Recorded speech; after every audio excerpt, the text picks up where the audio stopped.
Okay guys, a little update on the zero turn. I got the front pretty well buttoned up. Got all the pedals back in the way they should be, I think. Seem to be working fine anyway. I cut this here out of some old, well, it wasn't old, I just had it kicking around here for a while. It's just rubber mat, that's all it is, and I cut it out the same shape as the old one over there. Anyway, now, as you can see, I got to do something with this muffler. I got to make it fit in behind the motor there somehow, I'm hoping, because I'd like to put the cover, which is over there. That's the cover, or the hood. I'd like to put that back on there, but I can't because that exhaust is right in the way. So we're going to have to do a modification on that muffler. We need to get it in closer to the engine and down. So we're going to try, take it off and see if we can flip it over. And we'll probably have to cut these pipes in a little shorter to move this in closer to the engine. I don't think it'll hurt anything. The other one was, as you can see, it was right up tight against the engine. Very tight. So I don't think it'll hurt anything to have it in that close. I might want to move that vent tube back. I might actually reroute that vent tube away from the exhaust.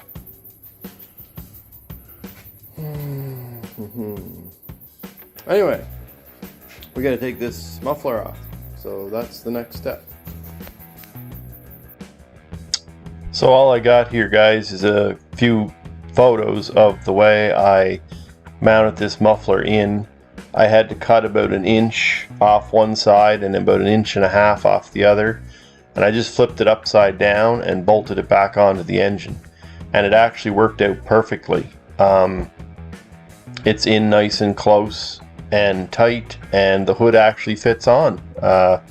So yeah, I got everything to fit in there, tuck in there nicely.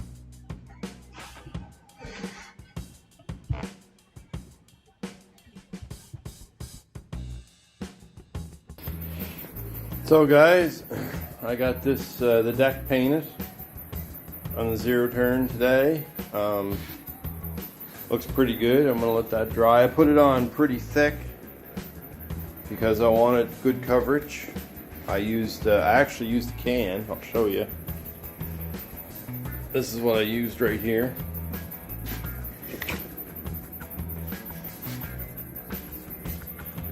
Right there, Kubota orange. Beauty tone rust coat. That's basically what I've used to paint that whole zero turn.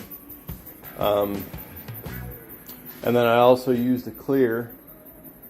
I think I already showed that one in my videos. I got some up in the garage anyway. I'll show it to you. I'm going to put some, once that's dry, I'm going to let that dry probably for a few days before I even touch it.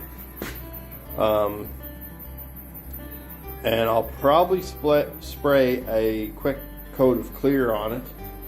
I don't think I'll do too much. I might even just do the ends in clear because the center doesn't see the sun anyway, so. Or I might just give it all one quick coat. I'm not sure. The clear helps protect the paint that much better from the elements, so. But yeah, it looks pretty good. And the only thing I got left to do is I got to rebuild, well, not even rebuild it. I got to put a new seal in this. This is the gearbox.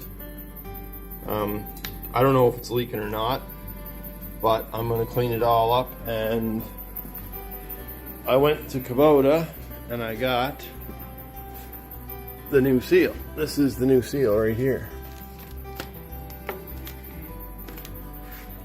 That's what they gave me, so I assume that's the new seal. It was like 20 bucks here in good old Canada. Made in Japan. Huh, imagine that. Anyway, that's the oil seal for the bottom of that gearbox apparently, so I'm just gonna leave it up there, hanging up on the wall for now, so I know where it's at. And I'm just gonna leave that dry now for, well, at least tonight and probably the better part of tomorrow. That's the only thing with that oil-based paint. It takes quite a long time to dry, but I wanted to put it on nice and thick. I wanted a nice thick coat, and that was the best way to do it.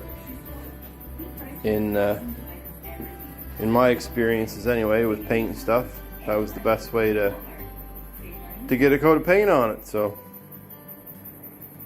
anyway, we'll leave that sit there overnight. I'll probably leave that fan on, blowing some air across it. That'll help it dry that much faster. I was going to pick it back up on the engine hoist and hang it and let it dry that way, but I'm a little concerned that it may get some runs in it because it is on there pretty thick. And I don't want the paint to start running and dripping. I just like to leave it sit there and dry like that. So anyway, we'll leave that for tonight and see what it looks like tomorrow. Okay guys, so this is the gearbox that goes on top of the mower deck that you just saw. And that seal that I showed you ended up being the wrong seal. That seal is for the bottom of the spindle where this shaft goes through. This is one of the seals out of this gearbox here. That's a flat rubber seal. And this is another one. There was 3 of them. Anyway, so I had to go back to Kubota and order these. I figured they were leaking. They all looked in pretty good shape, as you can see in the photos, but they must have been leaking because there was no oil in that gearbox, or very, very little. So it must have been leaking out of that bottom seal, I'm pretty sure. Anyway, I fixed all that up. So, and I did have video of me fixing this gearbox, but I don't know what happened to it. I must have lost it. So, but anyway, it wasn't very hard. Came apart pretty easy and went back together pretty easy. Greased everything up and put the new seals in, and it was good to go. Yeah, so wasn't that big a deal at all.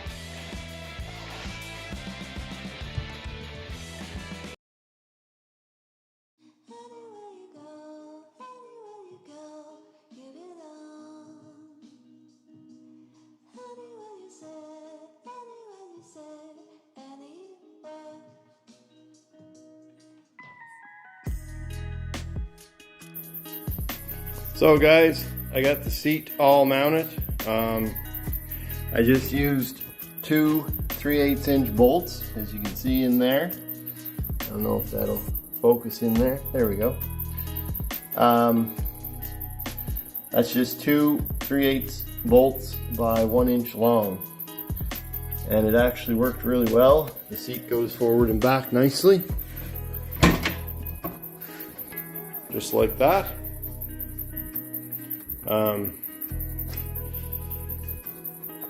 So I think that was the easiest way to do it. I was going to mount to these old holes here. That's where the old seat mounted to. That hole and that hole back there, and there's 2 on this side too.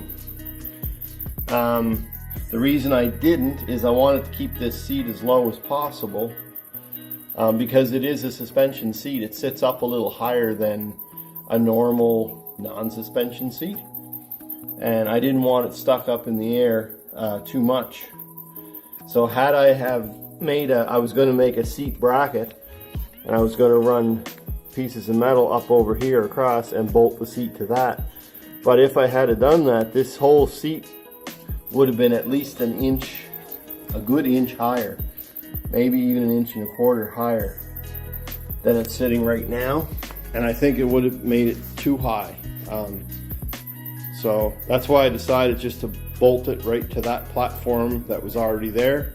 It was very easy to do, just a couple of bolts and we're good to go. So that should make it a lot easier on my back for sure if I have to cut the grass any this summer. Normally my wife cuts it, and that's why I needed it to be able to come up to there, because she's only 5 feet tall. She's not a tall woman. So this way she can cut it, or I can cut it and have lots of leg room. So anyway, that is the seat on the zero turn. I bought this seat at Princess Auto. It was on sale for, I believe it's $109 I got it for. They've gone up a little bit. The last time this seat was on sale, it was on sale for $90. Wish I could have got it for that, but you know, that's the sign of the times. Everything's going up. So I figured $109 for a suspension seat is way better than a suspension seat from Kubota, which would have cost, I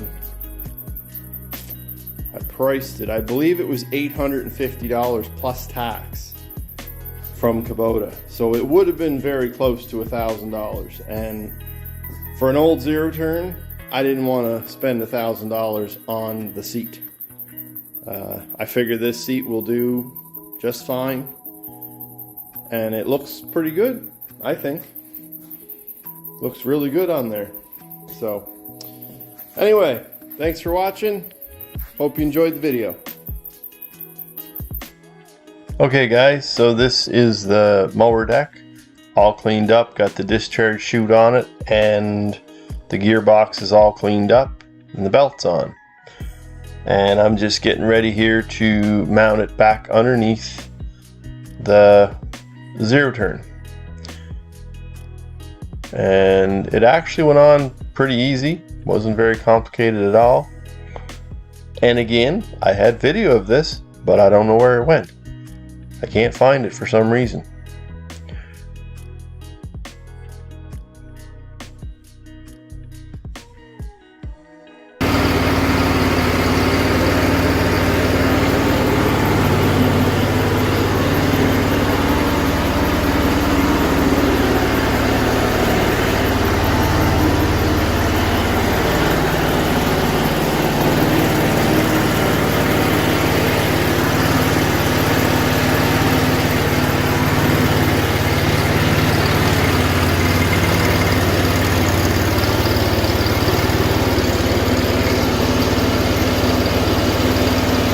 Hey guys, we're out in the shop again today, and we're working on the zero turn. As you can see, I got it up here.